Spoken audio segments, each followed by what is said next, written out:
So welcome to Velocity episode 2. We are so excited because we want to talk about 2026. Lots stayed the same, but also like crazy changes happening on the landscape of the digital marketing world. I'm distracted because Team Canada is playing the Czechs right now, so this is a quick Yes, 10 minutes less. quick one. So yeah, 2026 has changed. What the status quo and the norm used to be is no longer here. You might as well throw it out the window. Yeah, so let's talk about the first thing. It's something we've talked about over the years if you've listened to us. Authority. You know what, before we start, this is Trevor Cherewka. He owns Smashing Pixels. He's a frequent reoccurring guest on my podcast. So yes, thank you for having me back. It's been a while. Yeah, I took a year break. It just like my last year was insane, but I was like, okay, 2026, I want to get back to it because I enjoy it and it's good content for So authority. Let's talk about authority. So when it comes to authority, it's again a buzzword I hear us talk about a lot. I don't hear a lot of people talking about it, but it's so important when it comes to social media and when it comes to web presence. You want to talk about how you're creating authority in 2026? Yeah, so we've always run off the idea of intent, relevancy, and authority. Intent being the searcher, the person who's looking for information. Relevancy being, do you match what they're looking for? And then authority being the group of companies, whether it's online or not. You don't have to be online for this stack, but particularly for us, it's online. So online, matched against everybody else in your circle, are you the most authoritative? Right now, Google wants to give the right answers, not just the right answer, to people who are searching. They're in the AI race as well. They want to keep people there. They're no longer looking for people that can just give one answer. They're synthesizing that question. I'll give you a quick example. What they'll do is somebody's going to do a search for Airbnbs or vacation spots in Florida. Well, they know that that person isn't just looking for a vacation spot. They're looking to see, how close am I going to be to Disney? How close to the airport? What is there to do at the nightlife? Are there car rental places? Is there a grocery store nearby? How close to the highway will I be? So in the old days, it would just be one-to-one search. Now what they're doing is they want to answer all of those questions because that's what AI is going to do, answer all the questions. Plus the resources and energy it takes for Google to allow you to do 10 searches versus one search is insurmountable. Google, if anything, and there are many things, they're incredibly efficient. So they want to answer that person with one website that can answer all of the questions. We think linearly as humans. We'll think, hey, I want to go to Florida, and then where can I stay, and then how close to Disney. But in this new realm that we're going into, it's here's all the questions you probably have about going to Florida. We're going to answer them for you. So think of your website should be the Wikipedia of that space. That's how you build authority in the online space. And that's how we're working with clients and getting them to rank above their competitors by using that system to build authority. What about yourself?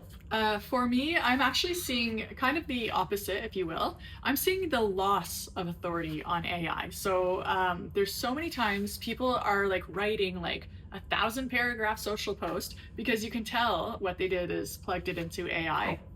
And just copy and pasted, and you have the like certain buzzwords that AI uses all the time. You can see because the length is just, it's too much, it's running on constantly. And now that we're kind of entering election season, or at least people are starting to put their foot forward to like consider being mayor or councillor, I'm seeing all these people posting like, hey, Brantford, and I'm like, oh, I can't trust you. You don't even have your own idea. You just copied and pasted from AI. So there's actually, funny enough, with AI, a loss of authority that I think we all have to be aware of, because Google loves answers. It loves like the dynamic like questions and all that kind of stuff. For us as humans reading social posts on our friends, like as we scroll Facebook, we want to read different things. We want to know what's going on, but we don't want to read for too long, and we want it to be a little more straight to the point, and we want to trust the voice that's actually giving us the information. So it's a kind of a flip. It's something I've been really noticing a lot lately, and it's kind of like the other side of the authority coin, if you will. So then, sticking with the A theme, how could these people, or how are you helping people get attention? Because you do that quite often with your clients. Yeah, exactly. So attention, still the name of the game in 2026, of course. Attention's not going. Stop the scroll. It still works, guys. It's never going away, in my opinion. So how am I doing this? Well, I am suggesting to my clients like, hey, let's not write like 7 paragraphs. People don't want to read it and they just assume it's AI, and that's damaging to your reputation. So just do a 1 line caption. Be authentic. Get on video, because it's hard to, like, obviously this is an AI, this is Yep. real life. We stumble over This words. is We have a us. frog in our voice. If it was AI, I'd do something about these bags. I would probably do something about this hoodie that I put on. So it kind of creates that authenticity and that voice against a world that's really leaning on AI. Well, and the other thing too, if we were to take that into the authority building on your website, AI is crawling your site. It's the biggest Yeah. visitor to your website.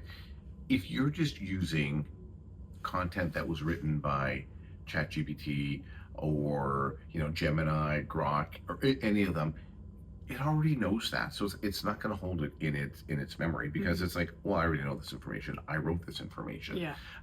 There's nothing wrong, just so that everyone knows, nothing wrong with using AI for ideas, ideation, to help craft things and to help you get down the road. But you need to put your authentic voice into it so that it's unique to you. Once you do that, then the AI wants to grab it and hold on to it, and that's how you start to show up in different spots. Yeah, exactly. And AI is totally the easy button. It's like when you're feeling lazy, it's easy to just copy and paste. Too easy. If you want to stand above the crowd, don't copy and paste. Have your own opinions, have your own stories, have your own analogies that you've lived and are able to connect to your business. And that will help you get attention too. Yeah, so we've got authority, we got attention, we have authenticity. I might as well stay with the A's. Yes, Go with AI. Let's just talk about AI. We keep mentioning it because it's the elephant in the room. We've been using AI for like years. ChatGPT came, Years blew the lid before. off. Yeah. Yeah, and I loved it. I loved when it was just starting. It was a dirty little secret. It was awesome. And then everyone was using it except for the mainstream. And then ChatGPT, the OpenAI blew it off. So AI, it's no longer it's coming, or when will it get here? It's here, and it's not going away. The other thing too is, when it first came out, when OpenAI launched the Chat 3, like, it went up like a rocket ship. Now the last update, it was more like it's a little bit better. You're not noticing the brevity of the changes if you're just using it for day-to-day use. So I think that early adoption happened a few years ago by those first users.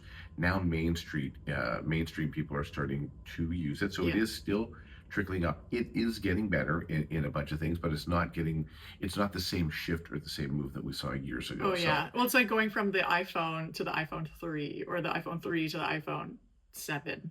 Like sometimes you have these big jumps. Yeah, and then sometimes it's just little tiny cleanup things. So yeah, exactly. But yeah, if you're not using AI because you're worried about it, or even worse, if you think that your employees are going to use it and then you're not going to get a good day's pay from them, no, utilize it. It will amplify them. It will turn them into being able to produce, one thing a day to producing 3 things a day. So make sure you're taking advantage of it and using it, and you can baby step it. You don't have to jump into the deep end.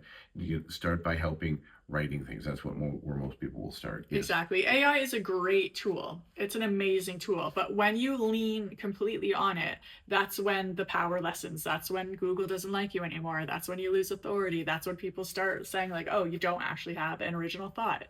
When it becomes someone's like whole personality. But if you're just using it as a tool, just like we would use like Google, or like, I don't know, when I remember being in school and making the jump from like actual going to the library to Google, people were like, it's cheating, but it wasn't cheating. It just made us more efficient. That's AI. It could definitely make you more efficient. But in my opinion, there is a line to cheating. Yeah, it's just like going from your flip phone to your smartphone. Yeah. And that most people went to the smartphone, played games, nothing wrong with that, but there was a tool to use for business if you wanted it to, and those who took advantage of it really amplified.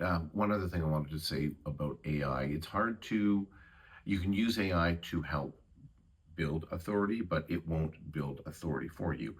You can use it to help build some authenticity, but it won't build your authenticity. So use it as the tool it's meant to be, not a replacement for you. Exactly. Is probably what I would say to people. So continue. I would say this as a final thought: because I want to get back to the game. Yeah. I would say competitors, especially if you're from Brantford or Brant County, we went over, I think if we look at the county, 120, 125,000. Yeah.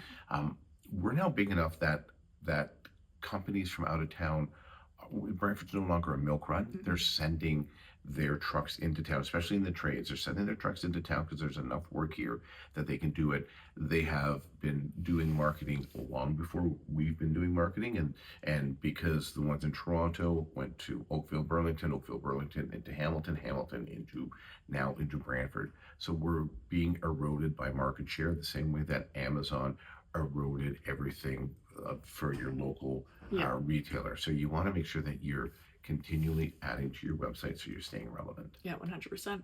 All right, so 2026, I think it's going to be a great year. Should be a Use wonderful these year. things that we just told you because it will help your marketing presence, and marketing is the name of the game. If no one knows you exist, it's a cool superpower, but it's a horrible marketing plan. So get online, use AI, build your authority, be authentic, and you will see people connecting with you more, which probably will end up in sales. And that's the name of the game for us. And go Canada. All right, see ya. Thanks for